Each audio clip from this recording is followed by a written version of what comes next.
Well, I actually never used the word atheist in The End of Faith. And I never thought to not use it. I simply didn't think of myself as an atheist. I didn't use the word, in the same way that I don't think of myself as a non-astrologer.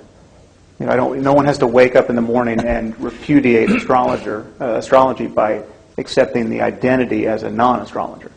And there's no one virtually no one believes in Zeus, and we haven't defined ourselves in opposition to paganism. We're not non-pagans. And I think it's also useful to point out that every devout Christian stands in the same relationship to Hinduism or to Islam as I do. The Christians look at what's going on in Muslim discourse.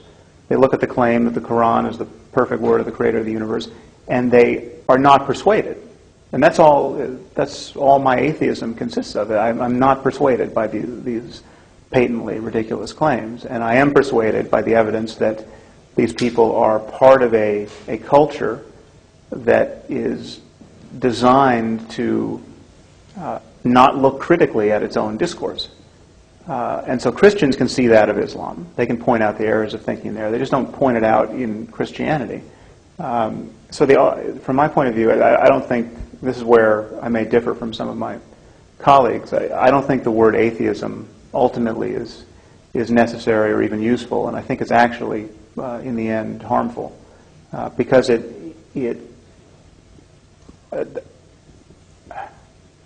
rejection of absurdity is much bigger than atheism. It is science. Reason is much bigger than atheism. And having standards of evidence and argument is much bigger than atheism. And that's all we need to repudiate most of what most people do most of the time in the name of religion. On my account, religious faith is really the permission people give one another to believe things strongly without evidence. And we recognize that to be pathological in every other area of our lives. We simply have been lulled into thinking that the game must change when you talk about meaning and values and morality and what happens after death. And I think that is, we're paying the price for that in rather astonishing ways. Yeah, you said a belief is a lever that once pulled, lever that once pulled moves almost everything else in a person's life. Insofar as it's actually believed. Yeah. And this is, there's a difference between professing a belief and really believing what you profess. And we have to acknowledge that. The poll results that are almost all we have to go on are astonishing. The fact that 71% of Americans believe Satan literally exists and leads people to sin. A similar number thinks Jesus is going to return physically and rapture all the good people. The fact that it can't be that 71% really, really believe these things, but some significant percentage do. And so, but the distance between what people profess and what actually moves them moment to moment in their lives, we just have to acknowledge that it's there, and we're more concerned about the people who really are making decisions on the basis of a notion that prayer works, for instance. You take the current nominee for the vice presidency in the Republican ticket, Sarah Palin. What does she believe about the efficacy of prayer? It really matters. If she believes that it works on any level, that seems to me to be a bad thing when it comes time to decide when to go to war or not to go to war. And I think many Americans clearly believe that it works on some level, and we know a lot about the way they cherry-pick evidence and the kinds of selection biases that allow them to, in their own lives and in reading the newspaper, come to believe that prayer is working. But we know it doesn't work. Hurricane Katrina came in and wiped out a community, 90% of whom believe in the power of prayer. And after this devastation, people were polled asking whether this only confirmed their belief in God, and 89% of people said their belief in God went up as a result. It's a kind of credence that is so elastic It will suffer any possible collision with reality if we don't point these contradictions out. And that's really the problem that worries me the most, is that even people who don't believe these things have been collaborating in this conspiracy to keep people living and speaking and reasoning as though all of these beliefs were justified.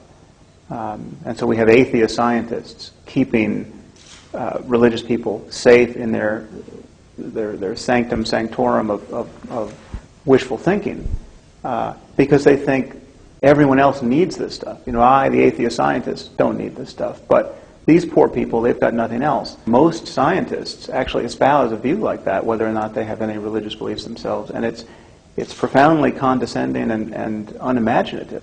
And it's actually coming at quite a cost to us, I think, culturally. So what about the issue of religious scientists, then? Well, it's one thing to acknowledge, and this is part of the power of cultural context, is that it's almost uniquely an American problem. And if you look at the rates of belief among scientists in the U.S. versus the U.K., they're skewed by this basically the American propensity for religious belief to a great degree. It's also worth pointing out that science, even in America, really does knock down religious belief considerably. I mean, we have 90% of people believing in God in the general population, and 40% of scientists. And depending on what your scientific specialization is, it gets knocked down further. Doctors, 60% of doctors believe in God of some form.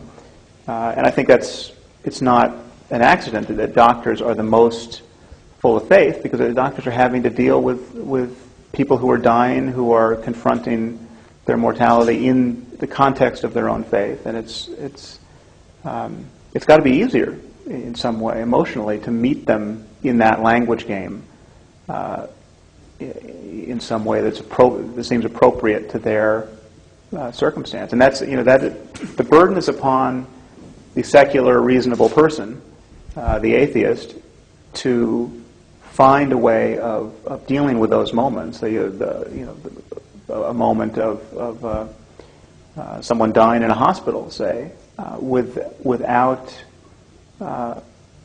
repudiating something that's actually necessary for us to get through that in a way that is optimal for human well-being. In my next book, I'm trying to bridge this divide between facts and values, which actually is related to the criticism of religion, because it is the thing that is holding religion in place in this society. The fact that it is the issue that Dan Dennett runs into with his belief in belief bit. I mean, the fact that people think religion is necessary because there is no other source of meaning and morality and value, and that is clearly an illusion. But it is an illusion that most people, even most atheist scientists, it seems to me, don't see.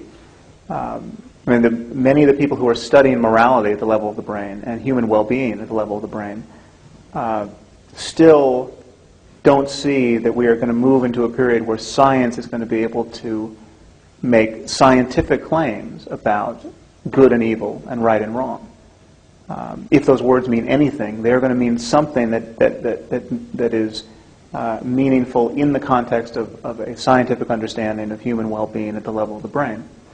And so we are going to collide with popular opinion on the subject of morality and meaning in the same way that we've collided on the subject of evolution. And so that's what I've been thinking about recently.